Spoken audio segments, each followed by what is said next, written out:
बिस्मिल्लाहिर्रहमानिर्रहीम। अस्सलाम वालेकुम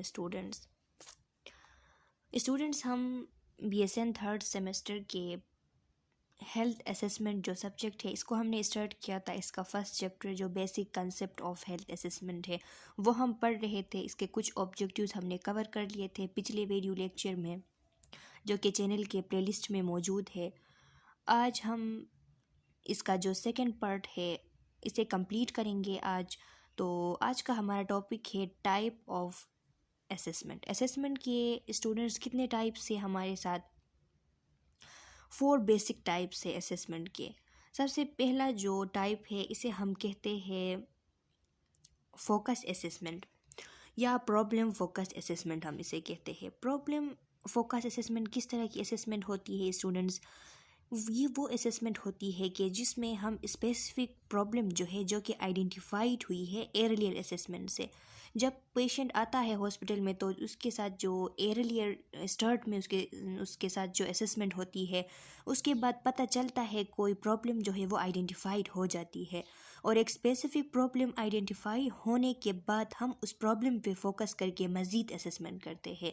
तो उस असेसमेंट को हम फोकस असेसमेंट कहते हैं कि इसमें हम एक स्पेसिफिक प्रॉब्लम जो आइडेंटिफाइड हुई है उस पे फोकस करके असेसमेंट मज़ीद बढ़ाते हैं कि पेशेंट की जो प्रॉब्लम है उसको सही से क्लियर कर सके। फॉर एग्ज़ाम्पल, अगर पेशेंट आ जाता है हॉस्पिटल में और हमें पता चल जाता है कि इसको रिस्पायरेटरी सिस्टम में कोई प्रॉब्लम है, तो फिर हम क्या करते हैं, हमारा जो फोकस अब होता है वो रिस्पायरेटरी सिस्टम पे होता है, और रिस्पायरेटरी सिस्टम पे फोकस करके अब हम मज़ीद उसकी असेसमेंट करते हैं। तो इस असेसमेंट को हम फोकस असेसमेंट कहते हैं। या फॉर एग्ज़ाम्पल, अगर कोई पेशेंट आ गया और उसके इनिशियल असेसमेंट यानी जो स्टार्ट में उसके साथ असेसमेंट की गई थी उसके बाद पता चला कि पेशेंट को कार्डियक प्रॉब्लम है, पेशेंट की एक प्रॉब्लम आइडेंटिफाइड हुई कि उसे कार्डियक सिस्टम का प्रॉब्लम है। अब हम इस कार्डियक सिस्टम जो है सर्कुलेटरी सिस्टम पेशेंट का है, इस सिस्टम को फोकस करके मज़ीद असेसमेंट करेंगे, मज़ीद उसके हेल्थ स्टेटस को जानने की कोशिश करेंगे। तो इस असेसमेंट को हम प्रॉब्लम फोकस असेसमेंट कहते हैं। इमरजेंसी असेसमेंट किसे कहते हैं? कोई भी इमरजेंसी सिचुएशन हो कि लाइफ थ्रेटनिंग सिचुएशन आ गई और उसमें हम क्या करते हैं, इमीडिएटली असेसमेंट लेते हैं। फॉर एग्ज़ाम्पल, अगर कार्डियक अरेस्ट हो जाती है, कार्डियक अरेस्ट का केस आ जाता है, तो उसमें हम क्या करते हैं, जल्दी से इमीडिएटली उसके पेशेंट के एयरवे को, पेशेंट के ब्रीथिंग स्टेटस को और पेशेंट के जो सर्कुलेशन है उसकी असेसमेंट करते हैं कि इसकी एयरवे क्लियर है, एयरवे में कोई तो मसला नहीं है, या इसको ब्रीथिंग जो का स्टेटस है कितना है, ऑक्सीजन सेचुरेशन कितनी है, और जो सर्कुलेशन है वो कैसी है। तो ये हम इमरजेंसी में इमीडिएटली असेस करते हैं। तो इमरजेंसी कंडीशन में हम इमीडिएटली रिपीटली जितना भी असेसमेंट लेते हैं उसके लाइफ थ्रेटनिंग सिचुएशन को मेंटेन करने के लिए, उसको उससे ज़िंदगी उसकी बचाने के लिए जो इमीडिएटली असेसमेंट लेते हैं उसको इमरजेंसी असेसमेंट कहा जाता है।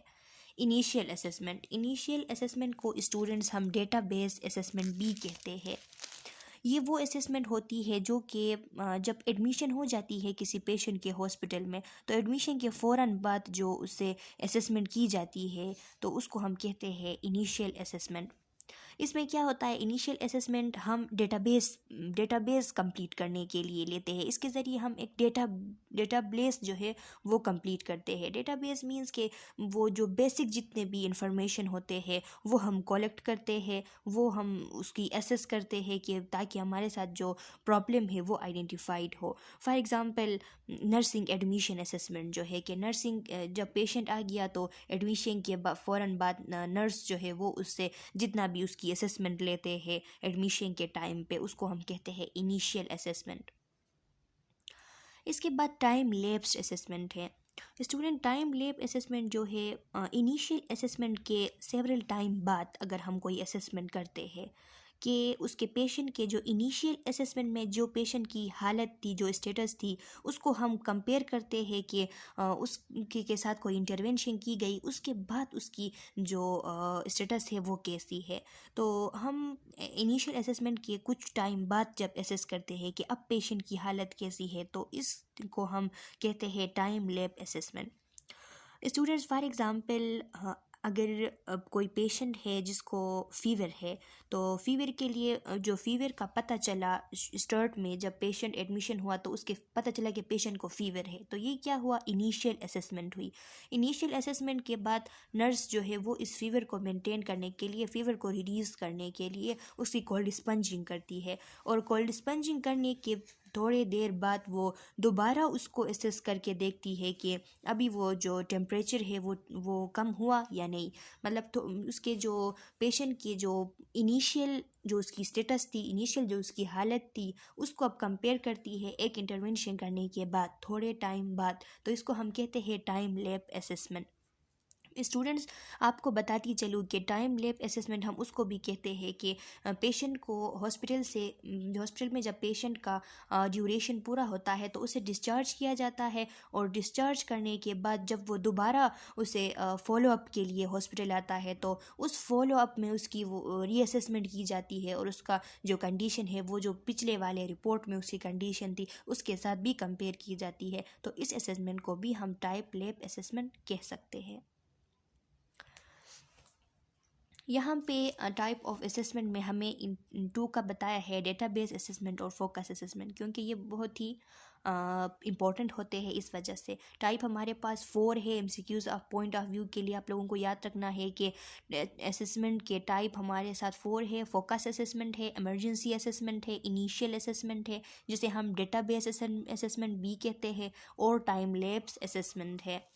अब जो जो मोस्ट इम्पॉर्टेंट है इसका यहाँ पे दिया गया है डेटाबेस असेसमेंट। क्या होता है, जो इनिशियल असेसमेंट होती है इसको डेटाबेस असेसमेंट भी कहा जाता है।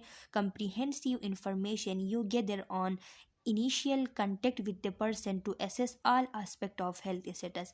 ये क्या होती है, एक कंप्रीहेंसिव इंफॉर्मेशन होती है, बहुत सारे मालूमात होते हैं जो कि गेदर करने पड़ते हैं जब इनिशियल कंटेक्ट होता है पर्सन से, पेशेंट से। जब इनिशियल कांटेक्ट हो जाती है एक नर्स की, तो वो उस टाइम जितने भी हेल्थ आस्पेक्ट है, उसके हेल्थ स्टेटस के जितने भी आस्पेक्ट है, उस सारे आस्पेक्ट्स के बारे में इंफॉर्मेशन उसे लेती है और उसकी असेसमेंट करती है।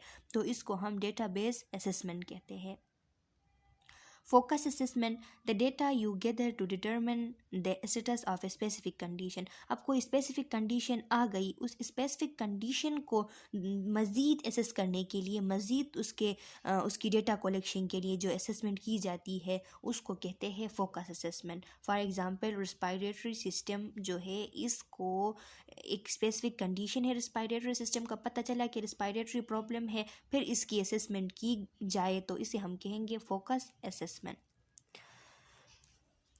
अच्छा स्टूडेंट्स, इसके बाद है पोजीशनिंग। पोजीशनिंग क्यों दिया गया है, positions are use during nursing assessment. मुख्तलिफ़ किस्म के पोजीशन जो है वो नर्सिंग असेसमेंट के दौरान यूज़ होते हैं, इसलिए हमें यहाँ पोजीशनिंग का बताया हुआ है।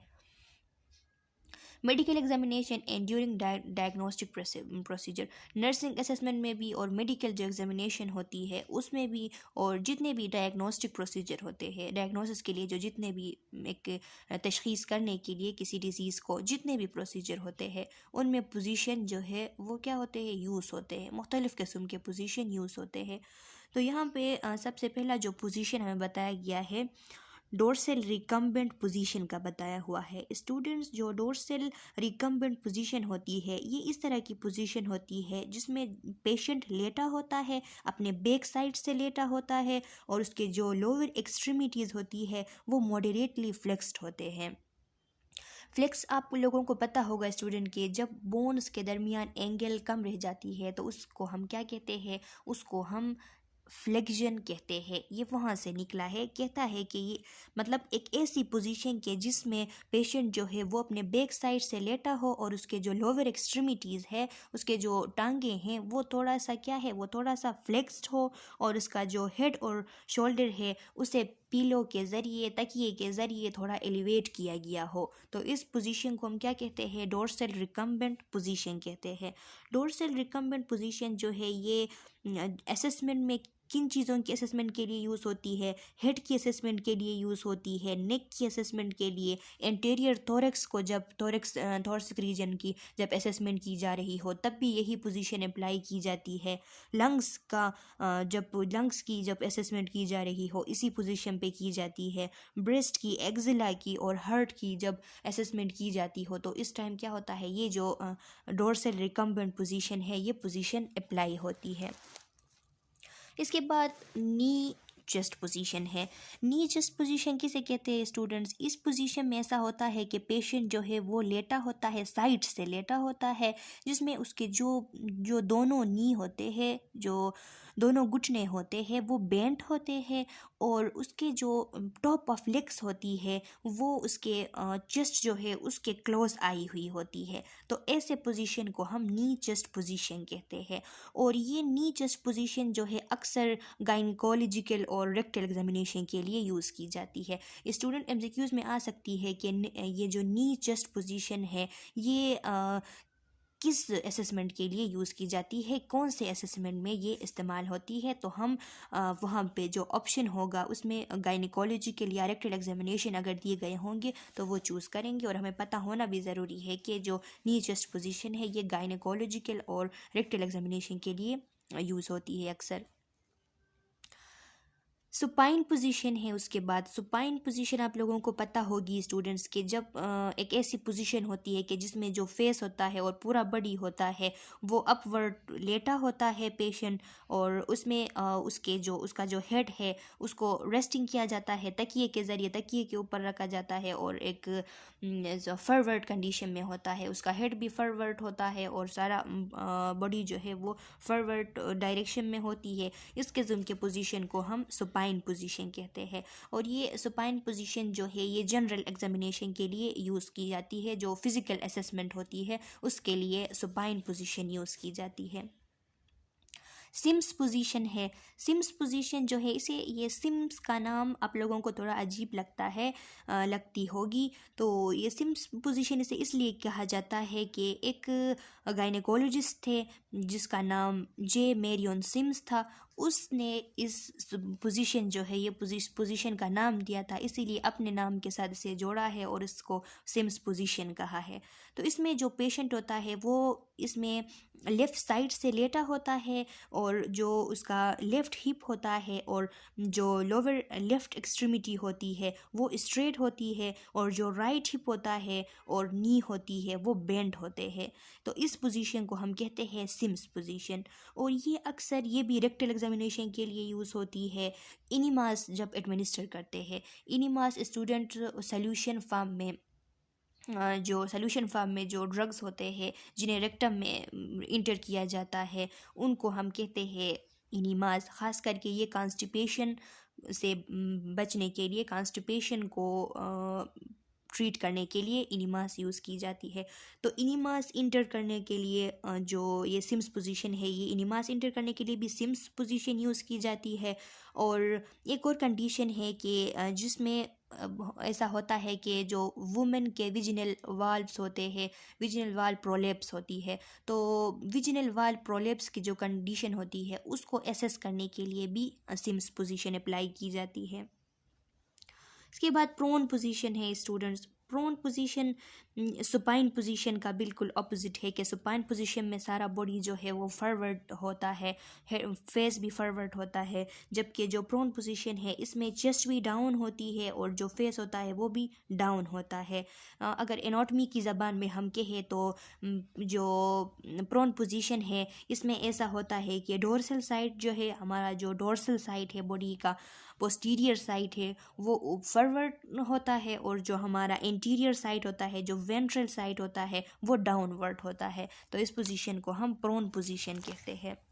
स्टूडेंट्स प्रोन पोजीशन जो है ये अक्सर स्पाइनल सर्जरी जब होती है, स्पाइन की जो सर्जरी होती है, जो स्पाइन नहीं होते, जो वर्टिब्रल कॉलम है इसके में वर्टिब्रा के ऊपर से जो स्ट्रक्चर, बोन की स्ट्रक्चर निकली होती है नोक की तरह, इसको हम स्पाइन कहते हैं। और कभी कभार इसकी सर्जरी होती है, तो स्पाइन की जब सर्जरी होती है तो यही पोजीशन अप्लाई की जाती है।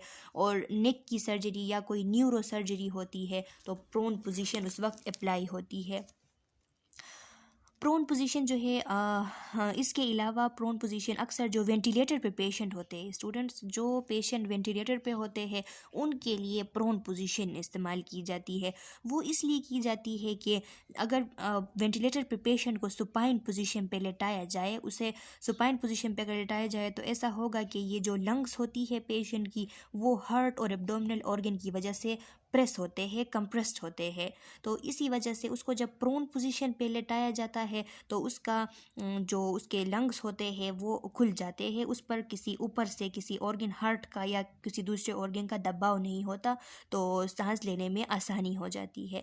तो स्टूडेंट्स, आप लोगों को पता होना ज़रूरी है कि वेंटिलेटर पे जो पेशेंट है, अगर आप लोग वार्ड में जाएंगे तो वहाँ पे अगर आप रिस्पायरेटरी पल्मोनोलॉजी वार्ड में जाएंगे तो वेंटिलेटर पे पेशेंट मिलेंगे आप लोगों को, या कार्डिक में वेंटिलेटर पे पेशेंट आईसीयू में आप लोगों को मिलेंगे, तो वो प्रोन पोजीशन पे होंगे। और आप लोगों को पता होनी ज़रूरी है, ये बात याद रखें कि वो प्रोन पोजीशन पे इसलिए होते हैं क्योंकि सुपाइन पोजीशन पे वेंटिलेटर पे इसलिए नहीं लेटाते कि हार्ट और दूसरे ऑर्गन का बोझ होता है लंग्स पे, इसलिए प्रोन पोजीशन पे जब उसे लेटाते हैं तो उसके जो लंग्स है वो खुल जाते हैं और सांस लेने में आसानी होती है।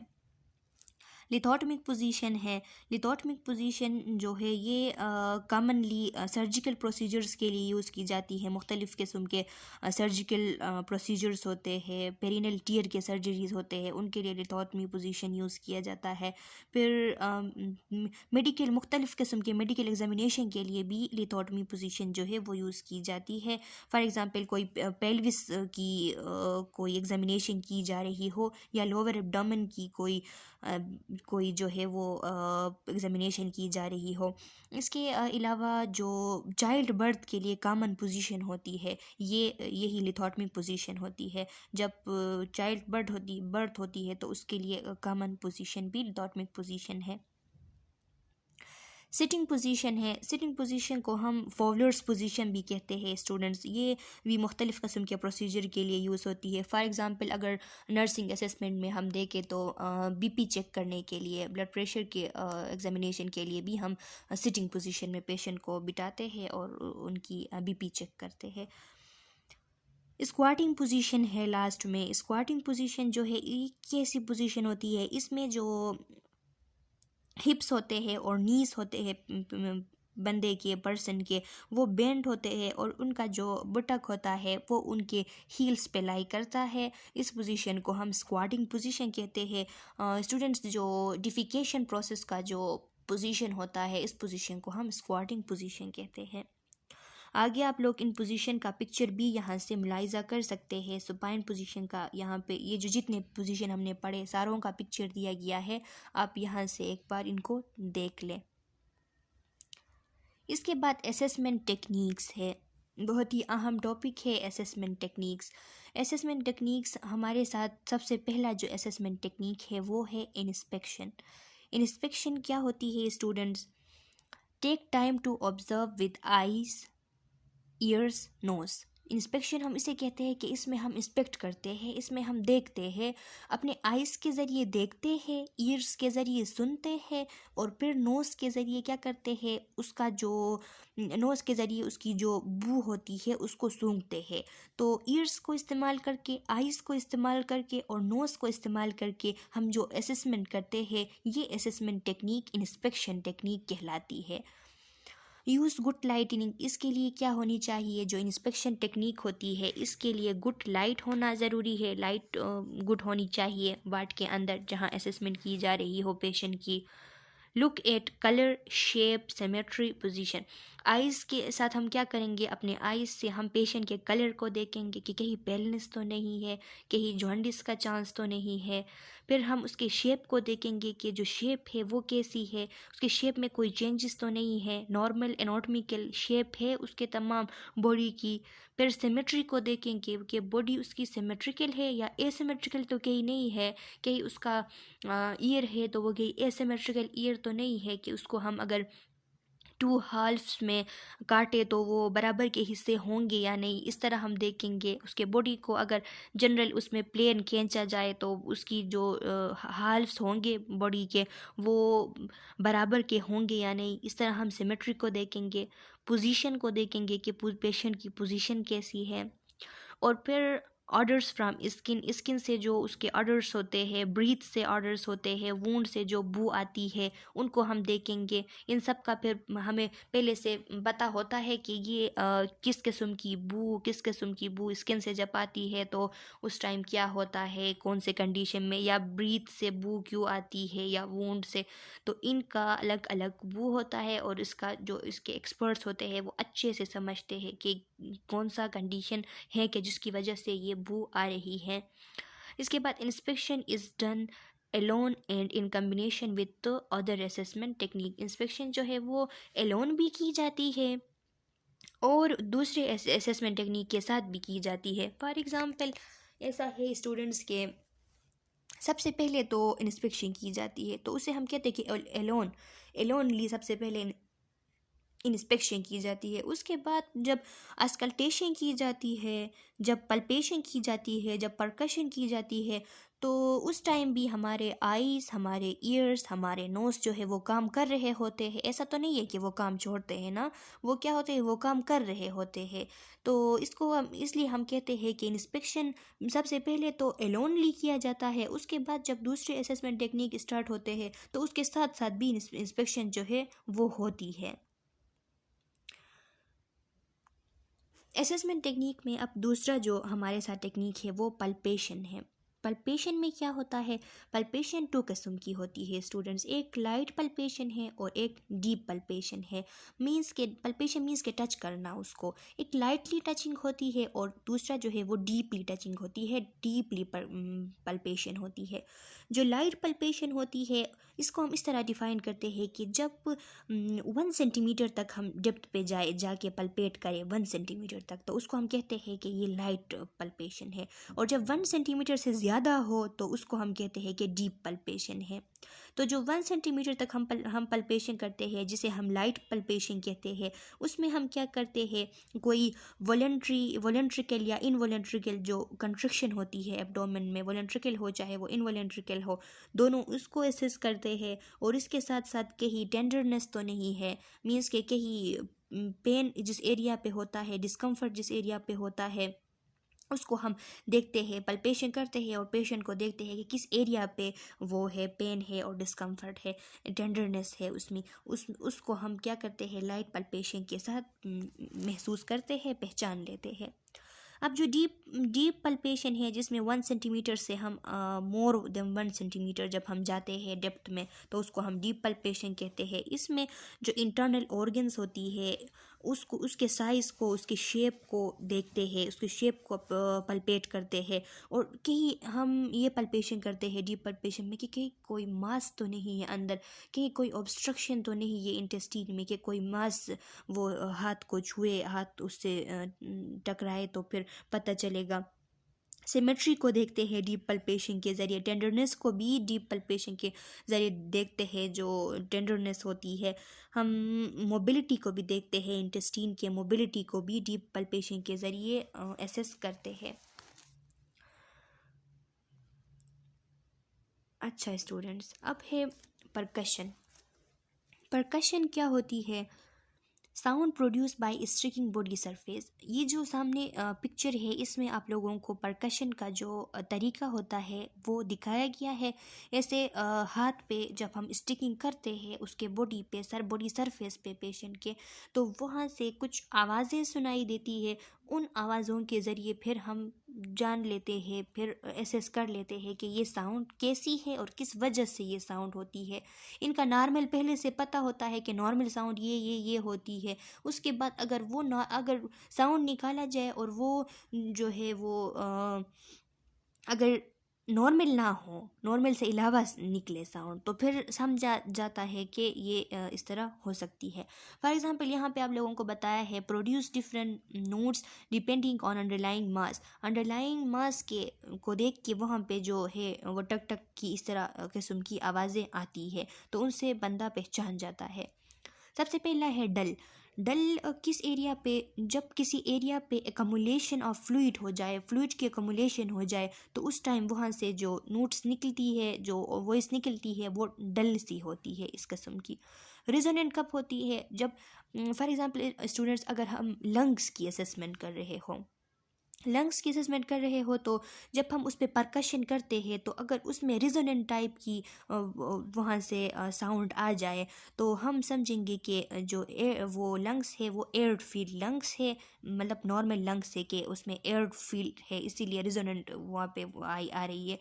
तो इसके लिए अगर वहाँ पे लंग्स को हमने परकशन करते वक्त वहाँ से डल किस्म की साउंड निकली तो फिर हम समझेंगे कि लंग्स में एडिमा है, इसमें कमुलेशन ऑफ फ्लूइड हुई है। इसके अलावा जो स्टमक पे जब परकशन करते तो वहाँ से टेम्पेनिक किस्म की एक साउंड जो है वो राइज होती है। जब बोन्स पे परकशन की जाती है तो उससे फ्लैट किस्म की जो है वो पैदा हो जाती है साउंड। इसकी ऐसा है कि स्टूडेंट जब आप लोग प्रैक्टिस करेंगे, जब इसकी प्रैक्टिस हो जाएगी तो आप लोग समझ जाएंगे और फिर इसे आप लोग अच्छे से आसानी से कर भी पाएंगे। अभी आप लोगों को याद रखनी है एमसीक्यूज पॉइंट ऑफ व्यू के लिए भी कि अंडरलाइनिंग मासेस के कितने कितने मतलब किस किस्म की परकशन हो सकती है। तो डल है, रिजोनेंट है, फ्लैट है और टेम्पेनिक है। Used to determine size and shape of underlying structure। Percussion हम अंडरलाइनिंग स्ट्रक्चर के साइज उसके शेप को भी डिटरमिन करने के लिए परकशन करते हैं बाय एस्टेब्लिशिंग देयर बॉर्डर्स। इसमें हम क्या करते हैं उसके बॉर्डर्स का, परकशन के ज़रिए हमें बॉर्डर्स का पता चल जाता है कि इसकी बॉर्डर कहाँ तक है, कहाँ तक इसकी बॉर्डर है। And indicate if tissue is air field, fluid field और सॉलिड। और इसके ज़रिए हम इंडिकेट कर सकते हैं कि हम जिस टिश्यू को परकस कर रहे हैं वो एयर फील्ड है, फ्लूइड फील्ड है या कोई सॉलिड चीज़ है। सॉलिड चीज़ है अगर बोन है तो फ्लैट किस्म की परकशन होगी। फ्लूइड फील्ड है तो फ्लूइड फील्ड अगर है तो उसमें से डल किस्म की परकशन होगी। और अगर एयर फील्ड है तो रिजोनेंट टाइप की परकशन होगी। अच्छा स्टूडेंट्स, अब है अस्कल्टेशन। असेसमेंट टेक्निक का जो लास्ट वाला हिस्सा है वो है अस्कल्टेशन। अस्कल्टेशन किस चीज़ को कहते हैं? जब हम स्टेथोस्कोप के ज़रिए जब हम करते हैं वो सुनते हैं, साउंड सुनते हैं मुख्तलिफ ऑर्गन्स की, तो इसको हम कहते हैं इनडायरेक्ट अस्कल्टेशन। और डायरेक्ट अस्कल्टेशन किसे कहते हैं? जब हम स्टेथोस्कोप के अलावा के अलावा ख़ुद से अपने जो साउंड है, जो ऑडिबल साउंड है, वो अपने नेक्ट जो ईयर्स है उनसे जब सुनते हैं तो उसको हम कहते हैं डायरेक्ट अस्कल्टेशन। अस्कल्टेशन के 2 टाइप होते हैं। डायरेक्ट अस्कल्टेशन वो होता है कि उसमें ऑडिबल साउंड्स होती है और वो विदाउट स्टेथोस्कोप हम सुनते हैं, तो वो डायरेक्ट अस्कल्टेशन हुई। एमसीक्यूज पॉइंट ऑफ व्यू के लिए आप लोगों को याद करनी है। इनडायरेक्ट अस्कल्टेशन वो है कि जिसमें हम स्टेथोस्कोप को यूज़ करते हैं, स्टेथोस्कोप के ज़रिए अस्कल्टेट करते हैं। तो स्टूडेंट्स स्टेथोस्कोप के ज़रिए जब हम अस्कल्टेट करते हैं, फॉर एग्ज़ाम्पल हम हार्ट के जो साउंड है उसको अस्कल्टेट करते हैं कि जो S1 और S2 साउंड्स होती है हार्ट में, मींस के जो लब और डब साउंड होती है, इसको हम S1 और S2 साउंड्स कहते हैं। ये नॉर्मल साउंड होती है। और जब हमें इनके अलावा जो साउंड है वो सुनाई देती है, फॉर एग्ज़ाम्पल S3 साउंड जिन्हें हम मर कहते हैं, तो वो क्या है? एबनॉर्मल साउंड होती है। तो यहाँ लिखा है कि know how to use stethoscope properly. Auscultation के लिए ज़रूरी है कि जो बंदा असेसमेंट कर रहा है उसे पता होना है कि स्टेथोस्कोप को किस तरह प्रॉपरली यूज़ किया जाता है। इसके लिए स्टेथोस्कोप पे प्रैक्टिस करना ज़रूरी होता है। Fine tune your ear to pick up suitable change. Practice के ज़रिए अपने जो ईयर्स है उनको फाइन टोन के लिए तैयार करना है कि कोई चेंज अगर आ जाए तो उसको सुना जाए। फॉर एग्ज़ाम्पल ईयर के ज़रिए बग़ैर स्टेथोस्कोप के हम किस किस्म के साउंड सुन सकते हैं? फॉर एग्ज़ाम्पल एक पेशेंट है जिसको निमोनिया है या आस्थमा है, तो उसकी जो एयरवे होती है यहाँ से एक बहुत ही विजिंग की एक साउंड हमें सुनाई देती है, विजिंग करती है, तो वो ईयर से सुनाई देती है, उसके लिए स्टेथोस्कोप की ज़रूरत नहीं होती। तो इस किस्म के अस्कल्टेशन को हम डायरेक्ट अस्कल्टेशन कहते हैं, जिसके लिए चेंजेस को पिकअप करने के लिए अपने जो ईयर्स होते हैं इनको फाइन टोन बनाना होता है, इनको बड़े तेज़ धार रखना होती है। Assessment technique describe assessment technique में जो लास्ट स्लाइड हमारे साथ है, इसमें कह रहा है कि डिस्क्राइब साउंड कैरेक्टरिस्टिक, हमें अस्कल्टेशन के ज़रिए साउंड के कैरेक्टरिस्टिक का मालूम होता है कि साउंड की फ्रिक्वेंसी कैसी है, इसकी फ्रिक्वेंसी क्या है और नॉर्मल फ्रिक्वेंसी क्या होती है, क्या नॉर्मल है या नहीं, नॉर्मल पिच साउंड की क्या होती है, और अब जो निकल रही है, जो सुनाई दे रही है, उसकी पिच कैसी है, उसकी इंटेंसिटी, उसकी शिद्दत कितनी है, उसकी ड्यूरेशन कितनी है, उसकी क्वालिटी कैसी है। Flat diaphragm pick up high pitch respiratory sound best. Bell pick up low pitch sound such as hurt murmur. Practice using both diaphragm and bell.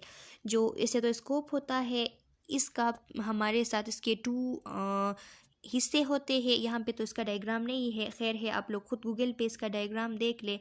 इसमें ऐसा होता है कि इसके जो टू पार्ट्स होते हैं, एक वो ऊपर वाला पार्ट और एक नीचे वाला। जो नीचे वाला पार्ट होता है उसको हम, जो फ्लैट होता है उसको हम डायफ्राम कहते हैं, और जो राउंड सा ऊपर होता है डायफ्राम के ऊपर उसको हम बेल कहते हैं। तो ये बेल और डायफ्राम का काम ये होता है कि जो फ्लैट डायफ्राम होता है, ये respiratory high pitched respiratory sound जो होते हैं उनको अच्छे से एसेस की जा सकती है इसके ज़रिए। और जो लो पिच साउंड होते हैं, जैसा कि हार्ट में अगर जो एबनॉर्मेलिटी आ जाती है तो हार्ट से मर साउंड निकलती है, तो वो बहुत लो पिच साउंड होती है, उसका हम बेल के ज़रिए सही से एसेस कर सकते हैं। तो दोनों को प्रैक्टिस करनी चाहिए, डायफ्राम का भी प्रैक्टिस करनी चाहिए कि किस तरह इससे साउंड स्कल्टेट की जाती है, और बेल का भी करना चाहिए कि बेल से किस किस्म की साउंड स्कल्टेट की जाती है। अच्छा स्टूडेंट्स, अभी हमारे साथ जो लास्ट स्लाइड है हमारा, उसमें हमें डॉक्यूमेंटेशन का और डॉक्यूमेंटेशन के कुछ मेथड्स का बताया गया है। तो डॉक्यूमेंटेशन आप लोगों को पता है कि is compulsory, is must. Documentation क्या होती है, हमेशा करनी होती है। तो जो हम असेसमेंट करते हैं उसकी फिर हम डॉक्यूमेंटेशन भी करते हैं। तो जो डॉक्यूमेंटेशन करते हैं उसके हमारे साथ यहाँ पे 4 टाइप्स बताए गए हैं, 4 मेथड्स बताए गए हैं कि हम इनमें से कोई भी मेथड जो है वो यूज़ कर सकते हैं असेसमेंट की डॉक्यूमेंटेशन करने के लिए। सबसे पहला है सोपी मेथड। सोपी मेथड क्या होता है, फर्स्टली हमें क्या करना होता है, ये जो एस है, सोपी में जो एस है वो सब्जेक्टिव डेटा के लिए है। सबसे पहले हमें सब्जेक्टिव डेटा लिखनी होती है, उसके बाद ओ ऑब्जेक्टिव डेटा के लिए है, फिर उसके बाद ऑब्जेक्टिव डेटा लिखनी होती है। जो जितने भी सब्जेक्टिव डेटा मीन्स के पेशेंट के जो सब्जेक्टिव डेटा होते हैं, जो सिम्टम्स पेशेंट जो बताता है, पहले वो लिखने होते हैं। सिम्टम्स जो कंप्लेंट होते हैं पेशेंट के, वो लिखने होते हैं। इसके बाद ओ ऑब्जेक्टिव डेटा के लिए है। ऑब्जेक्टिव डेटा यानी वाइटल साइन हमने मालूम कर लिए, हमने प्रोप पे ऑक्सीजन सेचुरेशन देख ली, पल्स देख लिए, और उसका बीपी चेक किया, टेम्परेचर चेक किया, ये सारे हम लिखेंगे। तो हमने क्या किया, ऑब्जेक्टिव डेटा लिखा।